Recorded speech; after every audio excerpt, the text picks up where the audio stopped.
সবাইকে স্বাগত সাধারণ জ্ঞান ইউটিউব চ্যানেলে। আজকে আমি যার কথা বলবো তিনি হলেন একজন ভারতীয় অভিনেতা, প্রযোজক এবং রাজনীতিবিদ। তিনি রাজ্যসভার প্রাক্তন সংসদ সদস্য এবং তিনি ভূষিত হন। তিনি প্রচুর হিন্দি এবং বাংলা ছবি সম্প্রতি দাদাসাহেব ফালকে পুরস্কারের জন্য মনোনীত হয়েছেন। আপনারা আশা করি বুঝতে পারছেন আমি কার কথা বলছি। তিনি হলেন আমাদের সকলের প্রিয় দাদা মিঠুন চক্রবর্তী। মিঠুন চক্রবর্তী আর্ট হাউস নাট্য মৃগয়া দিয়ে তার অভিনয়ে আত্মপ্রকাশ করেন, যার জন্য তিনি শ্রেষ্ঠ অভিনেতার জন্য তার প্রথম জাতীয় চলচ্চিত্র পুরস্কার জিতেছিলেন। 1982 সালে ডিস্কো ড্যান্সার চলচ্চিত্রে জিমির ভূমিকায় অভিনয় করেছিলেন, যা ভারত এবং সোভিয়েত ইউনিয়নের বক্স অফিসে একটি বড় সাফল্য ছিল।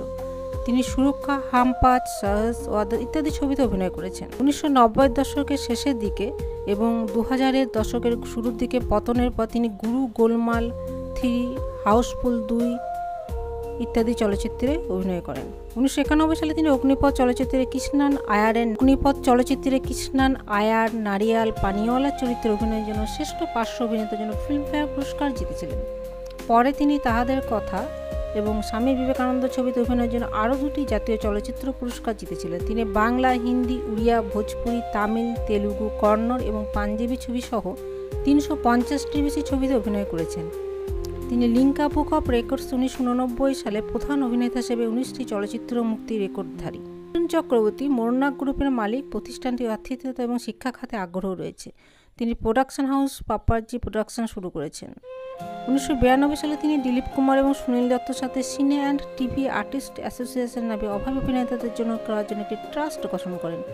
তিনি ছিলেন film studio setting and allied মজুদার ইউনিয়নের চেয়ারপারসন, যেটি সিনেমা কর্মীদের কল্যাণের যত্ন নেয় এবং তাদের দাবি ও সমস্যার সমাধান করে। টেলিভিশন অনুষ্ঠান ডান্স ইন্ডিয়া ডান্স, যেখানে চক্রবর্তী গ্র্যান্ড মাস্টার ইতিমধ্যে লিঙ্কা বুক অফ রেকর্ডস এবং গিনিস বুক বিশ্ব রেকর্ডে প্রবেশ করেছে।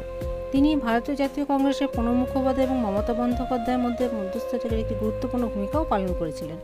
2012 সালে ভারতীয় রাষ্ট্রপতি নির্বাচনে মমতা বন্দ্যোপাধ্যায় দল তৃণমূল কংগ্রেসের সমর্থনে প্রণব মুখোপাধ্যায় জয়ী হয়েছিলেন।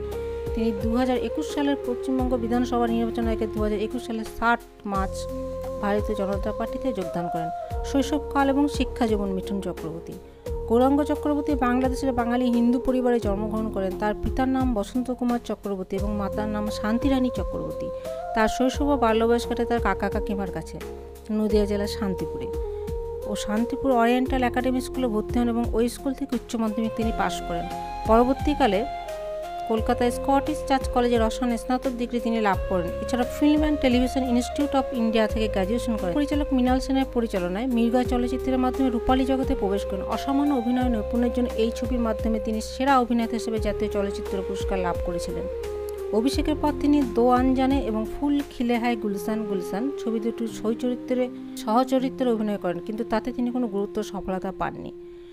মিঠুন চক্রবর্তীর ব্যক্তিগত জীবন। ভারতের সাবেক অভিনেত্রী যোগিতা বালিকে নিয়ে ঘর সংসার করে মিঠুন চক্রবর্তী। তাদের ঘরে 3 পুত্র এবং কন্যা রয়েছে। জ্যেষ্ঠ পুত্র মিমোহ চক্রবর্তী বলিউডের অভিনেতা এবং 2008 সালে জিমি চলচ্চিত্রের মাধ্যমে তার অভিষেক ঘটে। 2 পুত্র রিমোহ চক্রবর্তী মিঠুনের পরিচালনায় ফির কবি চলচ্চিত্রের মাধ্যমে অংশ নেয় এবং অন্য 2 সন্তান নমশ্রী চক্রবর্তী এবং দিশানী চক্রবর্তী এখন পড়াশোনায়। চক্রবর্তী পুরস্কার পেয়েছিলেন, যেগুলো 1976 সালে জাতীয় চলচ্চিত্র পুরস্কার সেরা অভিনেতার জন্য পেয়েছিলেন মৃগয়া চলচ্চিত্রে এবং 1992 সালে সেরা অভিনেতা পুরস্কার পেয়েছেন তাহাদের কথাতে। 1995 সালে সেরা খলনায়ক জল্লাদ ছবির জন্য। 1996 সালে জাতীয় চলচ্চিত্র পুরস্কার স্বামী বিবেকানন্দ। ফিল্মফেয়ার পুরস্কার 2008 সালে শ্রেষ্ঠ পার্শ্ব অভিনেতা গুরুতে তিনি মনোনীত হয়েছিলেন। দাদাসাহেব ফালকে পুরস্কার পাচ্ছেন মিঠুন চক্রবর্তী। 23 সেপ্টেম্বর সোমবার কেন্দ্রীয় মন্ত্রী অশ্বিনী বৈষ্ণব টুইট করে এই খবর ঘোষণা করেছেন। মিঠুন চক্রবর্তীকে ভারতীয় চলচ্চিত্রে তার আইকনিক অবদানের জন্য পুরস্কৃত করার সিদ্ধান্ত নিয়েছে। 8 অক্টোবর 70তম জাতীয় চলচ্চিত্র পুরস্কার প্রদান অনুষ্ঠানে তার হাতে এই পুরস্কার তুলে দেওয়া হবে। অশ্বিনী বৈষ্ণব আরও লেখেন, মিঠুনদের অসাধারণ সিনেমাটিক সব প্রজন্মের কাছে অনুপ্রেরণা। সিলেকশন জুরি কিংবদন্তি অভিনেত্রী দাদাসাহেবকে ফালকে পুরস্কার দেওয়ার সিদ্ধান্ত নিয়েছেন। 70তম জাতীয় চলচ্চিত্র উৎসবের মঞ্চে মিঠুন চক্রবর্তী দাদাসাহেব ফালকে পুরস্কারে পুরস্কৃত করবে। তার জগতে তার অবদান কেউ কোনোদিন ভুলবে না। সম্প্রতি কলকাতায় শাস্ত্রীয় ছবির শুটিং শেষ করেছেন মিঠুন চক্রবর্তী। খুব শীঘ্রই এই ছবি মুক্তি পাবে। এতে অভিনয় করেছেন মিঠুন ও দেবশ্রী।